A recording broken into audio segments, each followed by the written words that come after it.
The most common problem for people who are new to keeping guppies, or any fish for that matter, is called the new tank syndrome.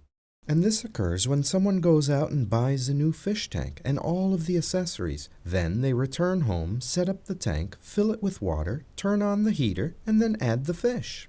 Those fish then begin to pee and poop in the tank, which is relatively harmless in small amounts. But over the course of a few days, those waste products will begin to build up in the water until they reach toxic levels. And when that happens, the fish will then begin to get sick and possibly die.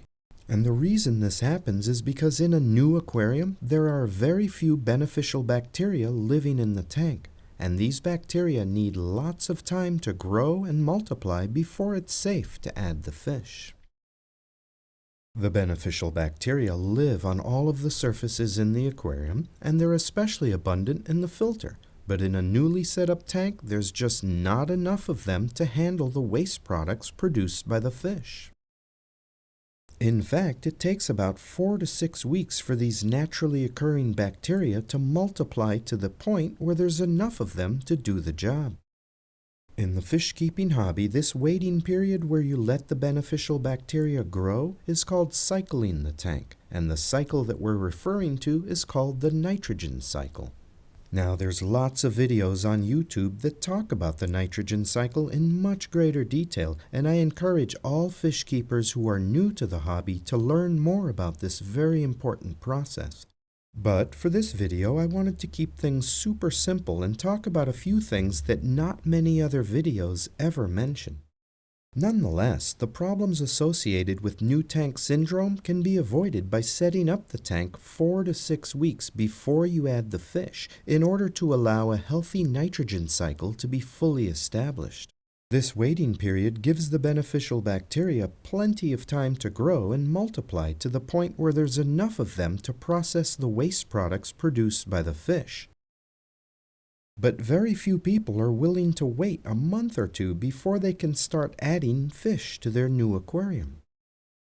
Luckily, there are several different ways to speed up the process of cycling a new tank by introducing beneficial bacteria from another aquarium or from a mature filter. And one of the best ways is to find someone who has several fish tanks and see if they're willing to let you have one of their mature sponge filters for use in your tank. This mature filter will contain lots of beneficial bacteria that can help you get things started right away.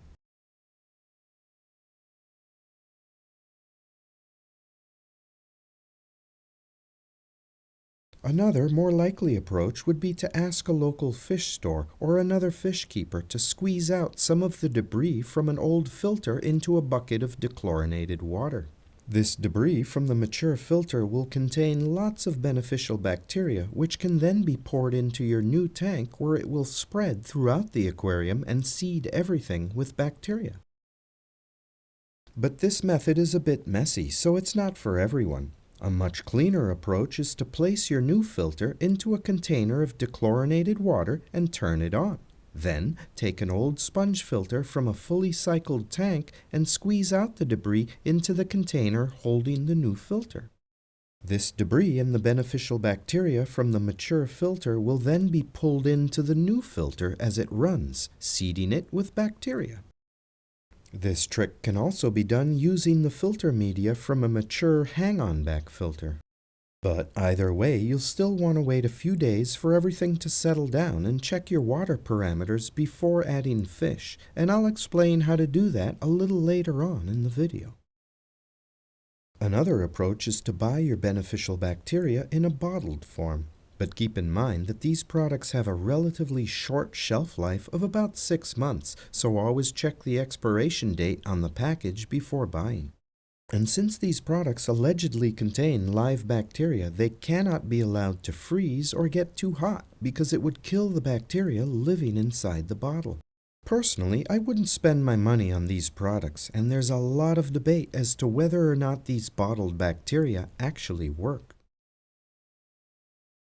A much better approach would be to add lots of live plants, driftwood, and used substrate from a mature tank to your new aquarium, because beneficial bacteria lives on all of these surfaces so they can help jumpstart your nitrogen cycle. If none of these remedies are an option, then changing a large portion of the water every single day will help to dilute the buildup of harmful waste products in the water. And now, before we move on to the next section, it's important to note that when cycling a tank, the beneficial bacteria will need a food source in order to grow and reproduce. So I like to add a few ram's horn snails to the tank and feed them lots of food so that they produce the waste products that the bacterial colony will need to eat and grow. However, if you don't want snails in your tank, then you can just add small amounts of fish food to the aquarium, which will decompose and then provide a food source for the beneficial bacteria. Which is important because if the bacterial colonies don't have an adequate food supply, they won't be able to survive and multiply in the large numbers that you'll need. It's also worth mentioning that these bacteria grow on all of the surfaces in your aquarium, but there are very few of them in the water itself. So adding used water from an established aquarium to a new aquarium will not be very helpful. And finally, in order to determine if you have a fully functioning nitrogen cycle, you'll need to buy some water testing strips to check and see if the bacteria in your aquarium are numerous enough to process the waste products produced by the fish. These water testing strips are inexpensive and very easy to use, and they give you lots of information about the quality of your water so that you can quickly spot any trouble before it affects the fish. Testing the water in your aquarium can also help you to determine when it's time to do a water change. You should have 0 nitrites and less than 40 parts per million of nitrates. If you have any nitrites at all, or more than 40 parts per million of nitrates, then it's time to remove some of the old water in the aquarium and replace it with new dechlorinated water. Nonetheless, new tank syndrome has killed a lot of fish over the years and is probably the #1 reason why new fish keepers give up trying to keep fish and end up quitting the hobby. And this problem is made even worse by the fact that beginners tend to overfeed their fish, which just speeds up the whole process of waste products building up in the water until it becomes toxic to the fish. So buy the water testing strips, and when you first set up your new aquarium, test the water every day to make sure that it's still safe for your fish.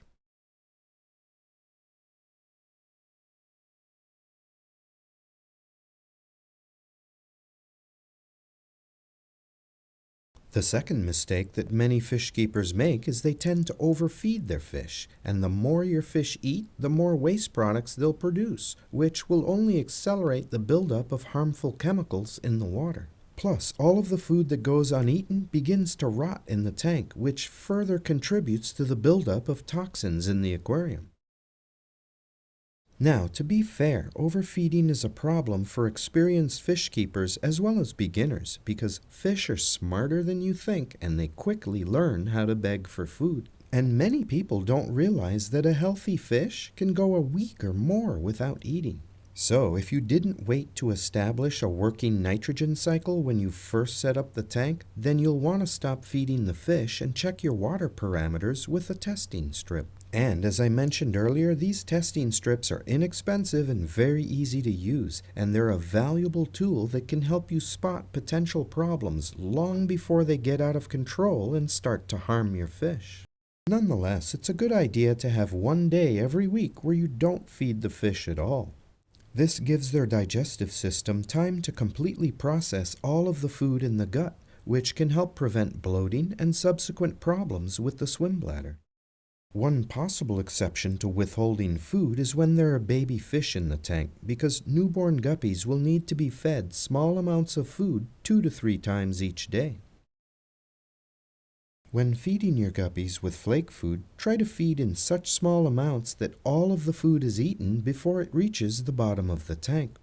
Because any uneaten food that settles in the gravel or on the sand will eventually begin to decompose, which will increase the amount of toxins in the water. But if the tank contains bottom feeders such as Corydoras catfish or coolie loaches, then you'll want to make sure that there's enough food landing on the bottom for them.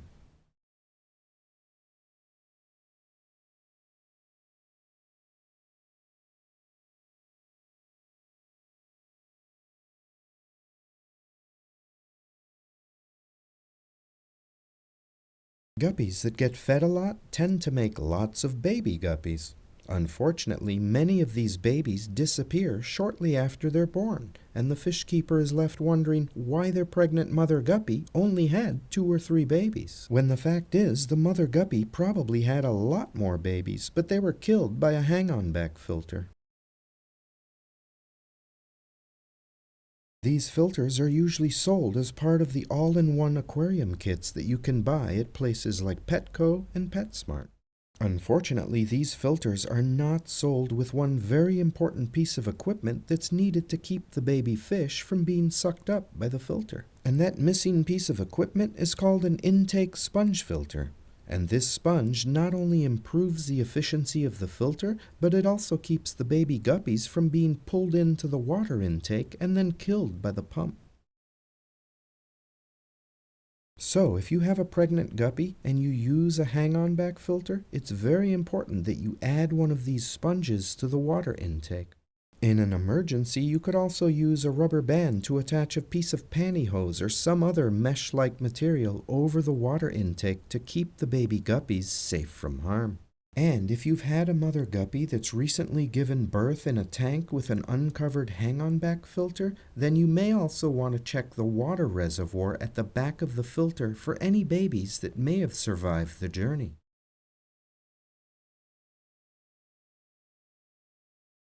Most fish will eagerly eat baby guppies if they can catch them, so it's important to provide the little ones with lots of places to hide. Otherwise, many, if not all of those newborn guppies will become food for the hungry adults. Live aquatic plants are the best way to provide your baby guppies with lots of places to hide, and I highly recommend a plant called guppy grass, as well as a beautiful floating plant called hornwort. Both of these plants are easy to grow and will help keep the babies safe from harm, and the more plants that you can provide in the aquarium, the better. It's also important to keep in mind that shortly after they're born, the baby guppies will swim to the surface and then hang out at the top of the tank. So it's very helpful to have plants at the top as well as at the bottom of your aquarium. Another benefit of having lots of live plants in your guppy tank is that the plants eliminate the need to remove a pregnant female guppy from the aquarium in order to prevent the other fish from eating her babies.